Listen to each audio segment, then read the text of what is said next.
અશાંત ધારામાં મિલકત ટ્રાન્સફર કરાવવા મુદ્દે વિવાદ થયો છે। એસડીએમના ડ્રાઈવરે રૂપિયા લીધા હોવાનો સીસીટીવી વાયરલ થયા છે।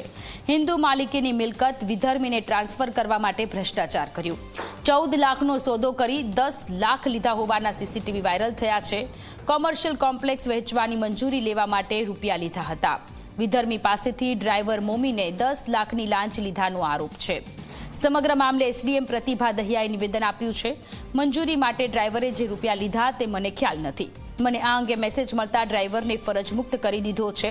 ડ્રાઈવર વિરુદ્ધ કાર્યવાહી માટે અમે જિલ્લા પોલીસ વડાને અરજી આપી છે।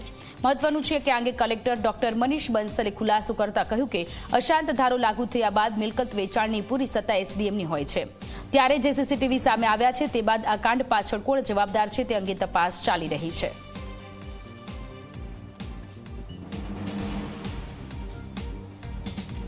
जो देखा है मैंने सुना है, अब वो मेरा नाम ले रहा है तो उसके साथ मेरा कोई इन्वॉल्वमेंट नहीं है। ड्राइवर हमारा रेगुलर स्टाफ नहीं होता जिसके साथ हम कोई अंगत बात करें। ड्राइवर आउटसोर्सिंग का स्टाफ है, उसके साथ वो सिर्फ गाड़ी चलाता है। और जो मेरे 2 ड्राइवर हैं, तो जो दूसरा ड्राइवर है कभी वो गाड़ी चलाता है कभी ये गाड़ी चलाता है, तो उसके साथ मेरी कोई आज तक कोई ऐसी अंगत बात हुई हो, मेरी कोई इन्वॉल्वमेंट उसमें नहीं है। तपास का विषय है।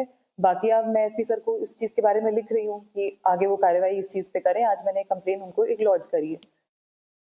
ટૂંકમાં કહીએ તો આ જે વિડીયો, આ જે ઓડિયો, આ જે છે ડ્રાઈવરનું છે અને આઉટસોર્સિંગનો ડ્રાઈવર છે અને જે પણ નીતિ નિયમ પ્રમાણે જે એના ઉપર એક્શન કરવાનું છે તો આ અમે લોકો કરી રહ્યા છે। એમાં કોઈ બાંધછોડ કરવામાં આવશે। જો બી કોઈ માણસ કોઈ જગ્યા જઈને કોનું નામ લઈને અને શું કહે છે આપણે એની જબાન તો કંટ્રોલ કરી શકતા નથી, પણ ખરેખર એસડીએમનું કે એસડીએમના ઓફિસના કોઈ સ્ટાફનો રોલ એમાં છે કે નહીં આ તો તપાસનો જ વિષય છે।